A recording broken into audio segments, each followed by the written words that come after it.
Before you begin, remove the base enclosure, battery, wireless WAN module, wireless LAN module, solid-state drive, hard disk drive assembly, keyboard, bottom frame, fan, system board, speakers, display panel assembly, display panel, and hinge covers.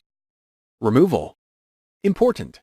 Make careful note of the routing of the display panel and wireless antenna cables under and around the display panel hinges for later replacement.